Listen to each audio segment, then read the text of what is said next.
Hey there. Welcome back to Be with the Word. I'm Dr. Gerry, and in this podcast, I explore the Sunday readings from a psychological perspective. And this week, it's the 30th Sunday in Ordinary Time. Happy to be back with you. I got away for a bit on vacation, so I've been away for the last few weeks, but I'm feeling rather rested and a little energized. So if anyone out there has not had a vacation in a long time, even if it's a staycation, I think it's maybe a good idea as I'm learning. All right, well, I'm really excited this week. I'm going to talk to you a little bit about this idea of the self, and in particular today, the idea of the self as mediator.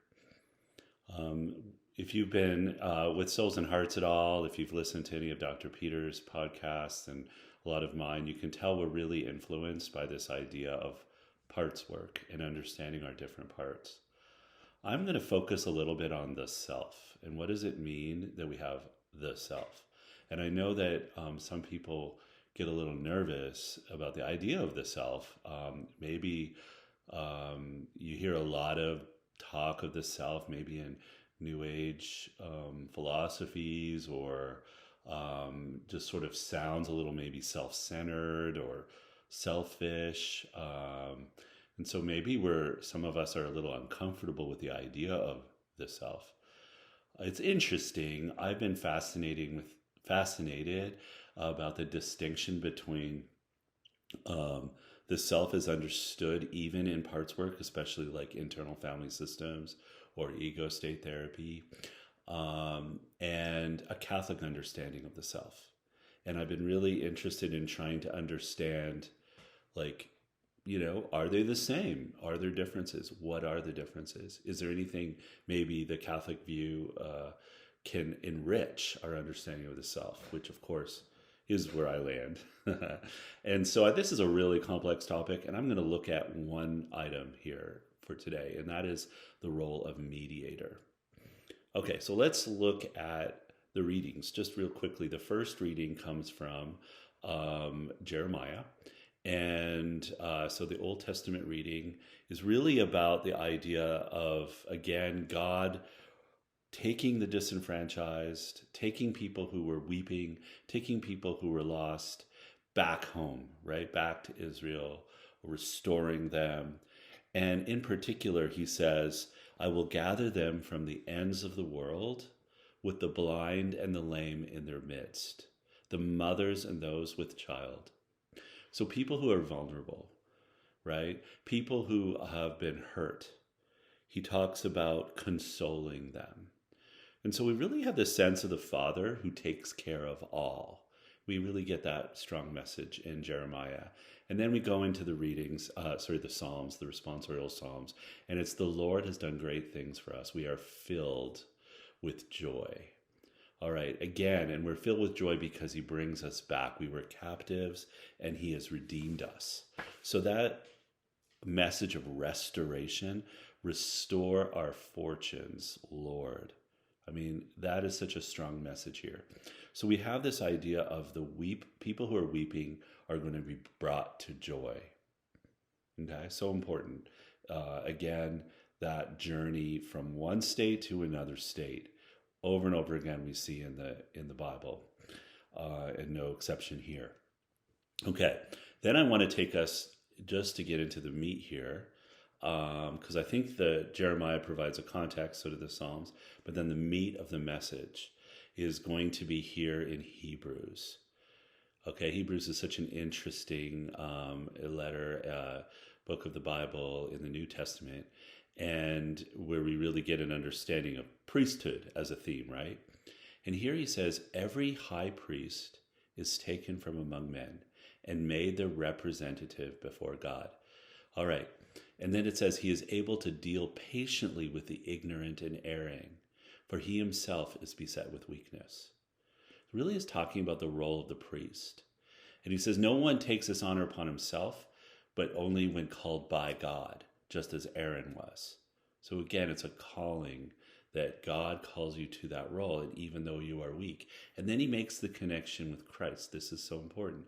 Christ didn't glorify himself by becoming a high priest, but it was said to him, this powerful passage about our identity, you are my son, this day I have begotten you.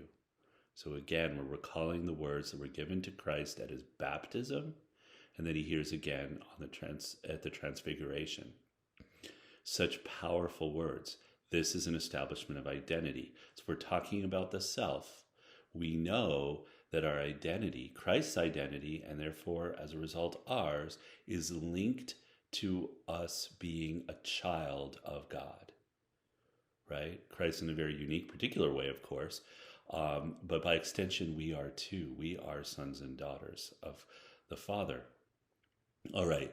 He also, in Hebrews, it's also mentioned here, just as he says in another place, you are a priest forever according to the order of Melchizedek. Melchizedek, interestingly enough, is the order of priesthood that predates Aaron's priesthood. It predates even Sinai. It predates the Jewish establishment of the Jewish priesthood. So it's a universal priesthood.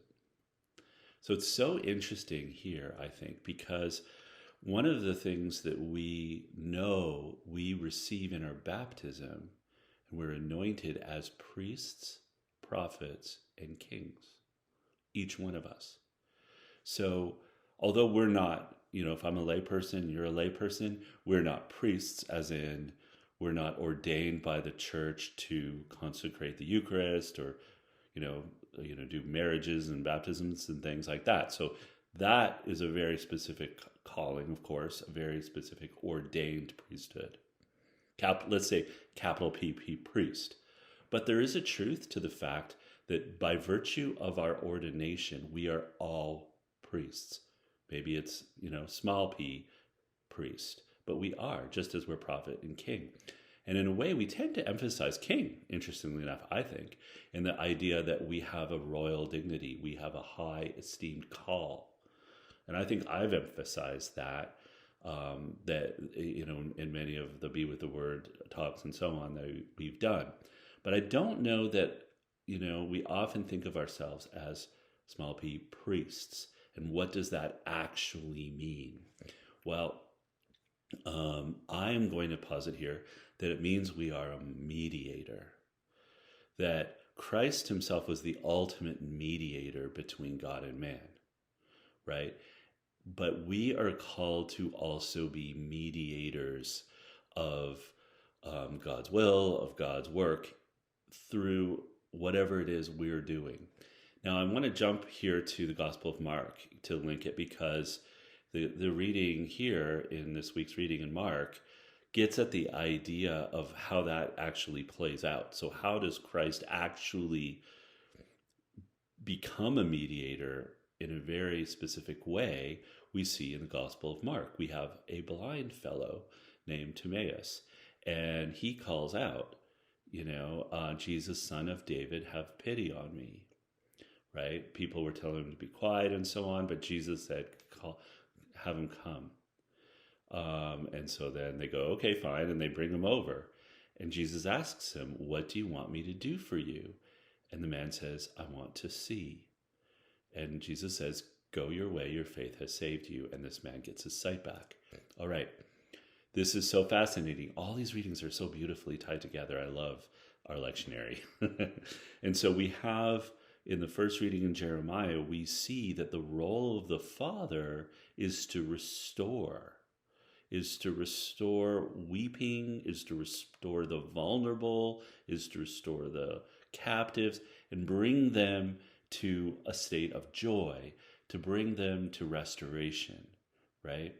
And we see that Christ literally does that by healing the blind man. He himself becomes the mediator and helps this person go from a state of brokenness, right? He would have been very vulnerable in that time, and obviously as a blind man in the ancient world, and he gives him sight. So that is so fascinating to me. And so I want to then tie that to us and to our understanding of the self, because I don't think there's another creature on earth that acts as mediator. We are able to take actions that literally make a difference in other people's lives, that help them go from brokenness to some form of restoration. That could be a physical help, like we can physically help people, whether we're physically feeding them or physically helping them. We're doing something in the world that changes their life, right? In my case, as a therapist, it might be that I'm doing something in the world that helps people heal or treat some mental illness, or helps people restore marriage, or helps people restore their lives, or find greater happiness or fulfillment.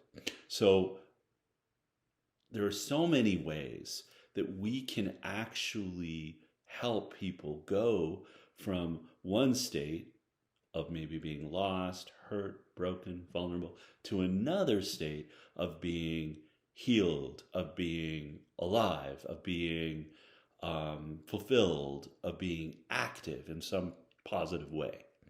All right, so my main point here is that we need to start seeing ourselves as true mediators of God's grace, of God's work in the world. And when we see ourselves that way, we will take action. And that action will participate in the transformation of our world. And I do think as we do that, we discover our gifts. We discover the unique ways in which we can participate in God's work. And when we do that, that is just gives life. It is transformative. And so I know there's always a time for us in our lives where we need to receive healing. We need to receive the sacraments. Maybe we're receiving reconciliation. We're going to communion. We're receiving. And even in the Mass, right? In the Mass, in the Latin, though even the word Mass means to sort of go out and do the mission. So we go to church to receive, right? And then we're meant to go out and act. We're meant to bring our gifts, bring what we have received, and do something that matters in the world. And how exciting is that? And how exciting is it that we are all unique and different, and what we bring is going to be uniquely our own. There might be categories, like I work in mental health. You might work in some construction. I don't know. But those categories, but even that is going to be different given each individual's uniqueness.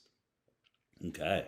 So to me, how exciting is that? How exciting is it that the self, the person we are, the core self, has this calling from God, has this uniqueness, and has this innate quality to be mediator, to transform the world. All right, that's what I've got this week. So a little shorter, but I hope that message hits home and maybe makes a difference. I'm going to just throw out, of course, if you're new to this podcast, please check out soulsandhearts.com. We have so many different things going on there. We have a online community for men called Catholic Journeymen. You can check it out at catholicjourneyman.com.